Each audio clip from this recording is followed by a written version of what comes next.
बहादुर pilots, दुनिया की सबसे तेज तरीन सर्विस देने वाली PIA को सियासतदानों ने कबाड़ा कर दिया और यहां तक नहीं छोड़ा बल्कि इसको बेचने की रट लगा रहे थे। यहां तक कि उसके साथ कौमी स्टील मिल मुफ्त दे रहे थे।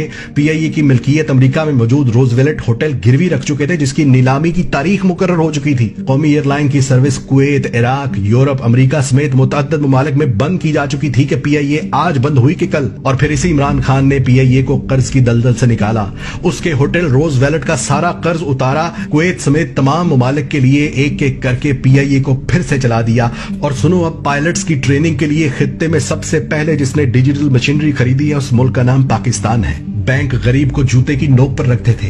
कर्ज छोड़ो, बिजली का बिल जमा करवाने के लिए भी लंबी लाइनों में लगते थे। कर्ज सिर्फ अमीरों को मिलता था और इसी इमरान खान की बदौलत वो सारे बैंक इस बात पर राजी हो गए कि वो अपना घर स्कीम में गरीबों को बिला सूद कर्ज देंगे। सैमसंग जैसी इंटरनेशनल कंपनी के मोबाइल फोन और टीवी पाकिस्तान में बन रहे। मोटरसाइकिल और इलेक्ट्रिक गाड़ियां पाकिस्तान में तारीख में पहली बार बन रही। सियाहत में पाकिस्तान को नंबर 1 डेस्टिनेशन पर ले आया। स्कर्दू का एयरपोर्ट चला दिया जहां रोजाना हजारों मुल्की और गैर मुल्की सयाह आ जा रहे हैं। पहला वजीर आजम जो 18वीं तरमीम के बावजूद सिंध वालों को भी ट्रांसपोर्ट की सहूलत वफाकी बजट से दे गया। हिंदुस्तान की छाती पर पांव रखकर डैम बना रहा। गिलगित बल्तिस्तान को पाकिस्तान का ऑफिशियली हिस्सा बना दिया।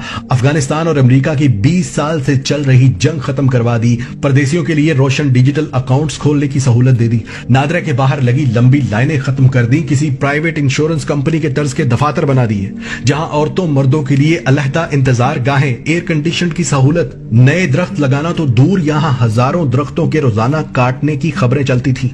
वहां आज करोड़ नहीं, अरब नहीं, खरब दरख्त लगा रहे हैं, जिससे दुनिया पाकिस्तान को शाबाश दे रही है। और जो पाकिस्तान 3 साल पहले तक सिफारती महाज पर अकेला हो चुका था, उसी पाकिस्तान की एक आवाज पर 56 ममालिक के सरबराहान OIC का इजलास अटेंड करने पाकिस्तान आ गए। आज तक की सबसे ज्यादा एक्सपोर्ट इन 3 सालों में हुई। आज तक की सबसे ज्यादा रेमिटेंस इन 3 सालों में आई।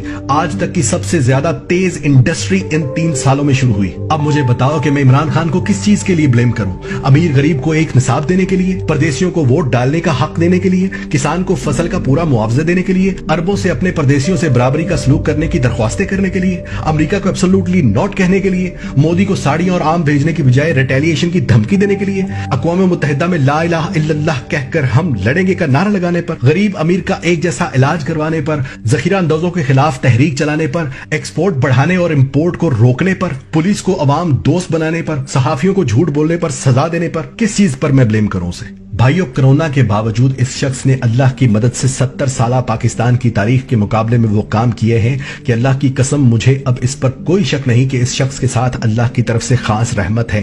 वरना 56 ममालिक में वाहिद एटमी ताकत, सरहदों पर दुश्मनों से घिरा हुआ मुल्क पाकिस्तान इसराइल और अमेरिका को एब्सोल्युटली नॉट बोलकर जाता कहां? अगर किसी को मेरे बताए गए एक भी लफ्ज पर शक हो तो अपने सोर्सेज से चेक करना। एक एक लफ्ज सच निकलेगा, एक एक बात हकीकत निकलेगी। और आज पहली बार मैं पाकिस्तान के साथ साथ इमरान खान को भी जिंदाबाद कहता हूं।